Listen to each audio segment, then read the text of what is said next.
Hello, everyone. Welcome to the presentation. Today, we're going to be talking about community safety skills for neurodiverse adults and adolescents. My name is Kendra, and I'll be your presenter today. I received my bachelor's degree in psychology from York University, and I'm currently a registered behavior technician here at the Wellness Center, working on the developmental support services team. More specifically, I've been delivering ABA to adolescents and adults with autism and other intellectual disabilities for the better part of a year now. Today, I'll be discussing community safety, defining what it is, why it's important, and breaking down what skills to look for, as well as some ways that they can be taught. So, what are community safety skills and why are they important? Well, we know that going out into the community can be really fun, right? You go to your favorite movie, you watch a football game with your friends, get some ice cream, lots of cool stuff to do outside of your house. While this is true, navigating in the community can be daunting, challenging, and at times even dangerous, even for those of us who are neurotypical. While it can be especially difficult for some of our neurodiverse friends and family. When talking about community safety, we are referring to the set of skills that are necessary for us to be able to access all these fun things, but still stay safe in the process. And these are skills that many of us are using on a daily basis, often without even realizing it. A lot of us use them automatically. A very common example of a community safety skill is to look both ways before you cross the street, something I'm sure a majority of us have heard as kids. Most of these skills aren't innate, right? We weren't born with them. A lot of them we were taught at a very young age. And yes, while the main goal of these skills are to protect us while out in the community, they're also a vital part of being independent as we get older and come into adulthood. The grasp we have on these community safety skills is directly related to our level of autonomy and ultimately our freedom. We all deserve to be able to access the wide array of services and activities that our communities have to offer, and that includes those of us who are impacted by intellectual disabilities. So today I'm going to be outlining some of the major community safety skills we should be looking to promote, as well as talking about a few ways we can support our friends and family in learning these skills. I'll also talk about some associated risks and ways that they can be mediated. Before I talk about specific community safety skills, I'd first like to mention some prerequisite skills that should be considered before we even start teaching in the community setting. Things such as staying near to your caregiver and returning when your name is called are some important ones.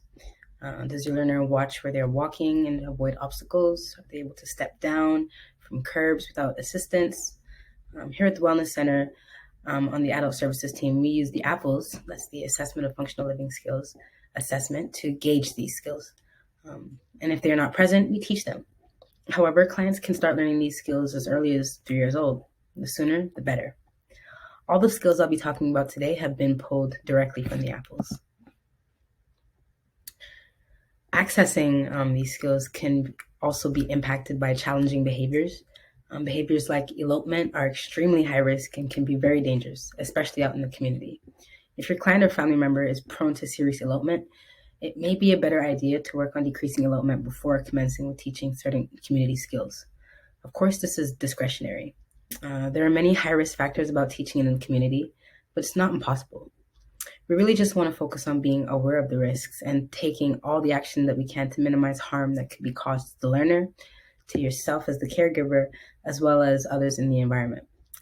Also be mindful of increased sensory input when out in the community. Loud sounds, unfamiliar smells, bright lights, multiple contributing factors. This is why knowing your teen or adult and attending to their anxiety signs before it leads to problem behaviors and potentially a crisis situation is also important. Right, let's start with some basic mobility skills. Crossing the road can be broken up into 3 components.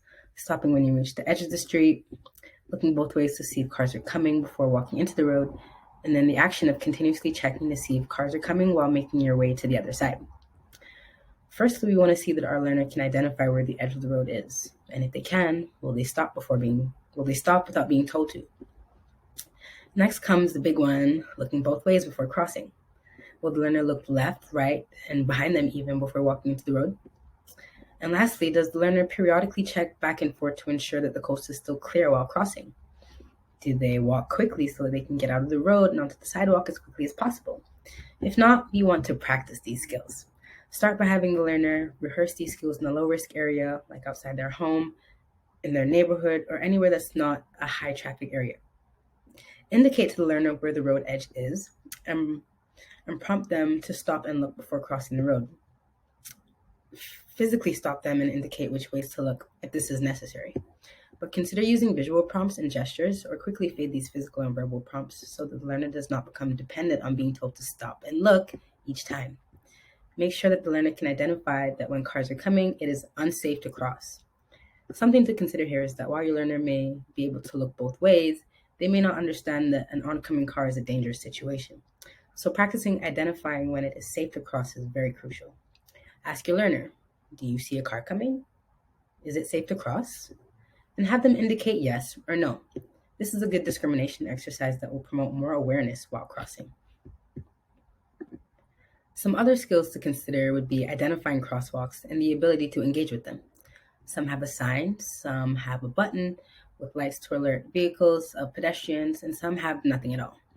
Can the learner find crosswalks in the area and use them appropriately? This is another skill that is best practiced in situ. That means in the direct situation. But classroom exercises can also help. Printed images of crosswalks and crosswalk signs can be used to help teach the learner what they must look for while on the street. All right, now our learner has crossed the road and is nearly at their destination. But first, they need to traverse a crowded parking lot. What skills do they need to do this safely and successfully? We want to know if our learner can identify when a car is entering and exiting parking spaces, that they are aware that other cars may be entering and exiting the parking lot via the driveway, and that they can understand when drivers are indicating things to them, like gesturing for them to cross. The key word here is vigilance, which honestly, in my experience, is something that can be pretty difficult to assess.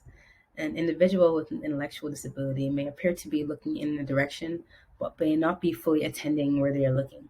Or vice versa, it could be that they are looking elsewhere, but they may be attending with their peripheral vision and listening for movement. At any rate, in this environment, it's best not to assume. So you want to train learners to be aware of their surroundings. Something to look for is the learner's responsiveness to moving cars. Will the learner react by stopping or avoiding vehicles coming towards them? If not, you can start by verbally indicating and gesturing to the learner when a car is reversing from a parking space and model the appropriate response. When you start teaching these skills, stay near to the learner, but fade back your proximity and prompting over time as the skills become more apparent. Once again, you will want to start in a small, low-traffic parking lot and gradually work towards more demanding situations. All right, so we've crossed the road now, navigated through the treacherous parking lot, and we are at our destination. Maybe we had an appointment or we were getting something done, some shopping, for instance. In this scenario, let's say we were about to wrap up and you, the caregiver, realize that you forgot something. You say to your learner, wait here, I'll be right back. Can they do this? Waiting is an important skill that may often be overlooked, but it is as important as the rest of the skills we've been talking about. In situations where a caregiver may need to step away for a moment, can the individual sit or stand in an allocated location and wait for the caregiver to return without wandering off? When assessing this skill, we aim to see that an individual can wait patiently for a minimum of 5 minutes for it to be considered an acquired skill. If your learner struggles with this, a common way to practice waiting is using timers and a reinforcement schedule. The good thing about this is that you can practice waiting pretty much anywhere at any time. Start with having your learner practice sitting and waiting for small increments of time before they access their reinforcement, whether it's candy, that toy that they want, a song, whatever it is that they want in the moment. And this could be for 10 seconds, 30 seconds, a minute. It really depends on where your learner is at. Using visual timers so that your learner can see and hear when their wait is over can be really helpful in teaching the skill. Once the learner starts to grasp the concept, you should be able to gradually increase the waiting time until the skill is fully acquired. The ability to wait is needed in a number of situations, even waiting for the bus or waiting for an elevator to come, which are things that we also assess. For individuals with intellectual disabilities, having to wait can sometimes be a trigger of anxiety. So it's another skill that we want to start teaching as early as possible, ideally before adolescence. All right, so we did our shopping or completed whatever it is we were out in the community doing, and it's time to go home. So let's talk about the skills associated with using transportation. And this applies to caregiver vehicles as well as public modes of transportation like taxis and buses. I'll start with opening and closing vehicle doors. We want to see that our learner can do this mindfully, right? And that means carefully opening doors as to avoid hitting walls or others and closing them without slamming or potentially jamming their or another person's hands or fingers between the door. We also want to see that the learner is aware of where their seatbelt is, as well as how to use it and when. All these things will likely require in situ practice with prompting to be learned fully. If the learner will be taking a bus, can they tell which bus is theirs? Buses usually have markers, either numbers or words to denote where they're heading. Helping our learners to practice discriminating between buses can be done in situ or with the use of pictures to assist with recollection. We also want to know that our learners can correctly identify which stop to exit at. Once again, this will require some practice. Ride the bus with them and prompt accordingly until they can competently identify when and how to exit public transport. Something else that deserves mentioning is your learner's etiquette while riding in transportation. Are they able to sit calmly without touching, annoying, or hurting those sitting next to them? Practicing personal boundaries is also something that you will want to heavily consider. When it comes to teaching how to use public transportation, the skills required may vary based on region. For instance, here in the Cayman Islands, when boarding public transportation, you're not required to use a ticket. You simply pay as you board. Other countries typically require the purchase of a ticket before allowing you to board. If that's the case for where you are, then you would also want to assess your learner's ability to secure their ticket while traveling. Being aware of the way the public transport operates in your country is critical for equipping your learner with the skills that they will need. The last thing I'll be discussing today are emergencies, or worst case scenarios, if you will. If something goes wrong out in the community, for instance, if the individual were to become separated from their caregiver or out alone and get lost, can they take the necessary steps to find help? Is the learner able to self-identify themselves? Can they give information regarding their name, who their caregiver is, or tell a person where they live? Do they know the phone numbers of relatives or friends that could help them? And if they have a cell phone, can they use it appropriately to seek help? And if they don't have a phone, would they know how to get one? All these questions must be considered when it comes to independently navigating in the community. Self-identification skills are also among skills that should be taught as early as possible. The ability to say, my name is Kendra and I live in XYZ is extremely important for situations like this where an individual could be lost and vulnerable. Self-ID and emergency contacts can be taught through discrete trial training, a teaching method commonly used in ABA. At the minimum, ensure that your learner can answer the questions, what is your name and where do you live?